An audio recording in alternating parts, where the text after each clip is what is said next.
दोस्तों, आज के इस वीडियो में हम बताएंगे कि लोगों के सामने बोलने से शर्म लगता हो तो ऐसे दूर करो।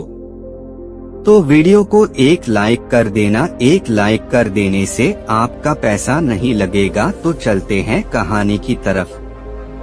सोचते ज्यादा हो लेकिन क्रियान्वित कम करते हो। मुद्दा जटिल है, इसलिए जटिल है क्योंकि तुम चाहते ही नहीं हो कि इसका समाधान हो। एक आंतरिक अवरोध की अवस्था है ये, एक अव्यक्त स्थिति है, एक समस्या ऐसी है जो तुमने खुद ही बना ली है। स्वयं के लिए बाधा स्वरूप एक चक्रव्यूह की निर्मित कर ली है तुमने, और स्वयं ही कहते हो कि कैसे मिलेगी मुक्ति, कैसा होगा छुटकारा, कैसे लोगों के बीच सहजता से तुम अपने आप को व्यक्त कर सकोगे।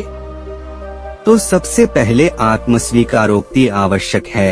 ये जरूरी है कि हम जाने कि वास्तव में हम चाहते क्या हैं। हमें मौन रहकर केवल दूसरों के विचारों को सुनना है, मौन रहकर मात्र साक्षी रह जाना है, अथवा स्वयं के विचारों का प्रस्फुरण करना है, व्यक्त होना है, दूसरों तक अपनी बात पहुंचानी है। क्या हम चाहते हैं कि दूसरे हमारी भावनाओं से अवगत हों, उन्हें ये पता चले कि हमारी किसी मुद्दे पर राय क्या है, हम क्या चाहते हैं। इसके साथ ही ये भी स्पष्ट हो कि वास्तव में हमारे काम करने या भविष्य के प्रति हमारा अप्रोच क्या रहने वाला है। इसके साथ ही स्वयं के भीतर प्रवेश करो और देखो कि कहीं एक आत्महीनता की भावना तो नहीं बना रखी है तुमने। यहाँ आत्महीनता का अर्थ है स्वयं को अक्षम समझना, एक ऐसी प्रतीति कि हमें दूसरा हमेशा डराता है, भयभीत करता है। हमने एक सेफ्टी जोन बना रखा है, एक कंफर्ट जोन जिससे बाहर का कुछ भी हमें परेशान करता है, एक सहज अवस्था जहाँ से किसी का भी बाहर आना मुश्किल होता है। हम अपने आप को उस स्थिति से इतना अनुकूलित कर चुके होते हैं कि उससे बाहर हमें खतरा महसूस होता है। ये हाइबरनेशन की स्थिति है जिससे हम सिर्फ तभी बाहर आते हैं जब बाहर का मौसम पूरी तरह फेवर में होता है, अन्यथा की स्थिति में हम सुरक्षित पड़े होते हैं। आत्मविश्वास से भरा होने की पहली शर्त है स्पष्टता और मुखरता, यानी जो भी दिशा हमने बना रखी है, जो भी राय हमारी किसी भी मसले पर है, उसे अपने अंतर्मन में पॉइंटवार क्रमबद्ध करते रहें, एक ऑर्डर में मुद्दे को और उससे जुड़े सभी बिंदुओं को नियोजित करने का अभ्यास करें। इससे एक लयबद्धता की निर्मित होगी, इससे आत्मविश्वास में प्रबलता आएगी।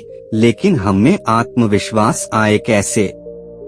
क्योंकि हम मुखर तो होना ही नहीं चाहते।